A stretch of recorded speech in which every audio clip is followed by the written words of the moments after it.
With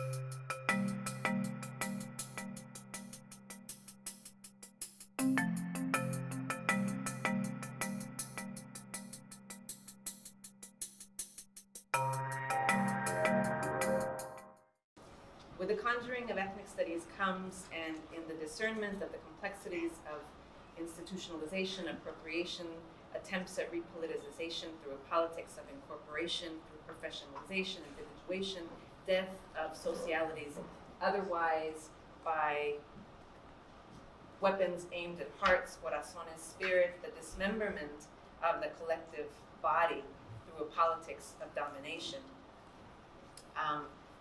As Fred Moten and Stefano Harney imagine in the university and the Undercommons, when they phrase professionalization as an encircling of war wagons around the last camp of indigenous women and children.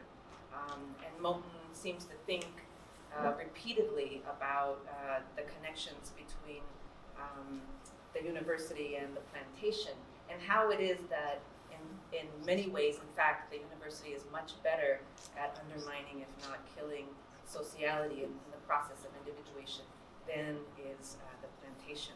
So I've been thinking in particular as a new mom of a 3-year-old here at the university at UC Davis in Chicano Studies, that the university also acts as a tourniquet technology constricting the flow of life across generations.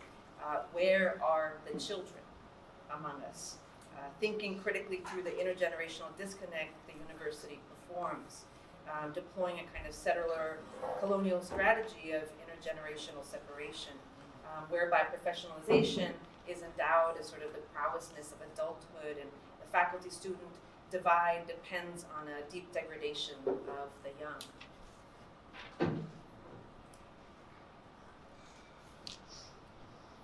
When she was 6 months old, my daughter's presence allowed me to witness and begin to understand the intergenerational disconnect that universities perform. I saw no other little ones all day when I brought her. The campus never felt emptier, large swaths of green grass uninhibited by little feet. Where were they? Where were the swings? Where was the constant joy I had grown to expect? All of it felt at odds with the university. And then I walked into my Chicana Studies course, and the students' faces lit up when they saw her. They lined up asking to hold her, commenting that they felt calmer and more at ease with her presence just before they delivered their final papers and presentations. I realized what a profound emptiness they carry in the recent absence of their families, what a void we all carry for whatever version of our biologically determined or otherwise families, created families and conjured kinship, and the impact that has on our ability to be, to do well, to thrive in the university. So I turned to Moten and Harney's work on the Undercommons because the disjuncture of a surfacing clarity regarding the university project's seeming stark opposition to a youthful presence seemed adversely situated against the yearning for intergenerational connectedness and presence that I witnessed with the Chicano Studies students. In the making of the university, they sent the young ones elsewhere from the project that only quest of adulthood becoming, a capacity for enlightenment imagined, capitalist professionalism desires. They sent the young ones, the young, unruly, drooly infants, untamable toddlers, lawless, debaucherous children, not yet captured by colonial logics, by cemented pathways. Efforts failed to confine mind, the architectural gardens, by the chair. Wily spirits arrive tooled up for resistance, to contain uproarious spirit. The imposition of might, language, thought won't yet stick. They sent the young ones elsewhere, too young to see themselves as the problem. The colonial burden slides off, doesn't stick to the softer side of youth's skin.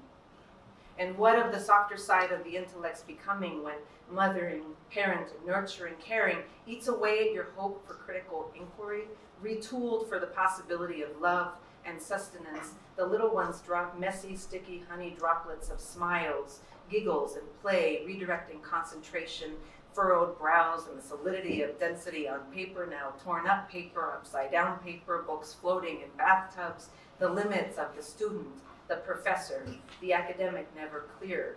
The little ones make us so human. Against the warmth of humanity, cold offices, classrooms, hallways, the university shrinks. its meaning, its potency reduced by the soothing comfort of touch, connectedness, belonging. The university is in check, so they sent the young ones elsewhere. They sent the caretakers, the caring, the soft side elsewhere. And still, with the conjuring of ethnic studies comes a profound epistemic intervention, redirecting enlightenment-based, objectively framed narratives drenched in the politics of domination. It was a history course, 1968, in Kerr Hall, San Francisco State. 2 black students come into the classroom. They ask the professor to take a seat, demand the tenured white history professor sit down. Today's topic, the history of slavery, will be told by the descendants of people enslaved from the perspective of people enslaved. And in so doing, they weren't just taking up the content, a reframing in Trujillo style of the previously silenced historical subject. They were interrupting the very structured politics of domination in learning, in the classroom, in the professor as headmaster. They were demanding that students drive the project of historical production of knowledge. They were upsetting the politics of dominance, the hierarchy that governs and stitches the violence of colonialism onto walls and walkways and halls and universities. And 40 years later, I'm teaching in the same classroom, walking in the path of those that led the longest strike in the history of the country, and reaching for efforts, attempting for transformational pedagogical aims that might honor those lessons. When a student in my class in Chicano Studies announces that he had sexually assaulted another student, and it so happens that that student was a student I mentored, the student's friends, the survivor's friends are in the classroom, and this sexual assault happened at a university function, the statewide conference of MECHA, Chicano Student Organization. And so what am I to do? What would happen then following in this legacy if I, as professor, handed over the class to the students instead and said, what should we do? Can we talk? They decided to turn over the semester into a 10-week-long session in community accountability and transformative justice.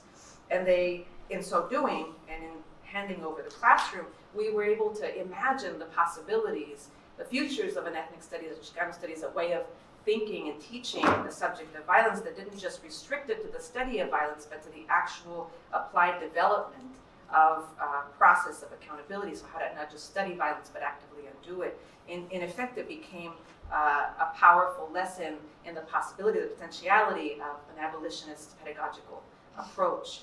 And in so doing, interrupted the imagined ownership of knowledge that anchors the colonial mirage of the university, that the professor actually owns that seat. What can we do? Imagine together what happens when we surrender that prowessness, the recessive knowledge practice then, which is not interested in domination or dominance, surfaces and sings. And so the life force emergent and the cracks on the walls and floors of university structures surface, and I really am in conversation and thinking about this with the Undercommons that I mentioned, because it helps to understand the sort of architectural constraints, the tactics, the inscription and attempts at interpolation, while giving primacy to the resistant spirit, versed in constant struggle and committed to a praxis of love, of interconnectedness across generations, of an Undercommons.